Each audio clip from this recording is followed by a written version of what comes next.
Hello guys, welcome to the day to day review. నిన్న జరిగిన SRH versus KKR మ్యాచ్లో Harshit Rana Mayank Agarwal wicket తీసిన తర్వాత తనకి ఫ్లయింగ్ కిస్ ఇవ్వడం అండ్ చివరి ఓవర్లో ఎండ్రిచ్ క్లాస్ని వికెట్ తీసిన తర్వాత గెట్ అవుట్ అన్నట్లు చెప్పడం, ఇవైతే అసలు పద్ధతి కాదండి. నువ్వు కొంచెం బల్బ్ తగ్గించుకుంటే మంచిదని చెప్పొచ్చు. కేకేఆర్ని మొత్తాన్ని భయపెట్టి ఒక పీక్స్ పర్ఫార్మెన్స్ ఇచ్చిన ఎండ్రిచ్ క్లాస్నే తన బల్బ్ని ఏమాత్రం చూపించుకోలేదు. నువ్వు తీసిన 1-2 వికెట్స్కే అంత బల్బ్ చూపించుకుంటే నీ ఐపీఎల్ కెరియర్ అస్సలు బాగోదు. ఆ ప్లేస్లో ఎండ్రిచ్ క్లాస్ని మయాంక్ అగర్వాల్ ఉన్నారు కాబట్టి సరిపోయింది. అదే విరాట్ కోహ్లీ ఉంటే నీ క్రికెట్ కెరియర్కి శుభం కార్డు పడేది ఈ పాటికి. సో అది కొంచెం గుర్తు పెట్టుకొని నీ బల్బ్ తగ్గించుకుంటే మంచిదని నా అభిప్రాయం. నువ్వు ఇంకా ఐపీఎల్లో చాలా మ్యాచ్లు ఆడాలి, అందులో ఉప్పల్లోకి వచ్చి కూడా ఆడాలి. కాబట్టి ఎస్ఆర్హెచ్ ఫ్యాన్స్ అంటే ఎట్లా ఉంటుందో ఆ రోజు చూపిస్తారు.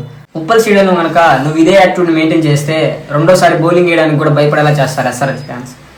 అక్కడ మీ స్టేడియం కాబట్టి మేము రెస్పెక్ట్ ఇచ్చాం, కానీ నువ్వు అది నిలబెట్టుకోలేకపోయావు.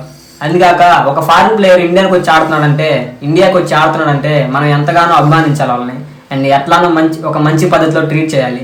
కానీ నువ్వు అది నిలబెట్టుకోకుండా ఇంకా వాళ్ళని నెగిటివ్ సైన్ చేస్తున్నావు అంటే నీకు దేశం పట్ల ఎట్లాంటి అభిమానం ఉందో, క్రికెట్ పట్ల ఎట్లాంటి అభిమానం ఉందో తెలుసుకోవచ్చు. ఈ యాటిట్యూడ్ నీ బల్బు ఐపీఎల్లో చూపించుకున్నట్లయితే ఫర్దర్గా వచ్చే ఇండియన్ టీంలో కూడా నువ్వు అసలు సెలెక్ట్ కావని నా అభిప్రాయం.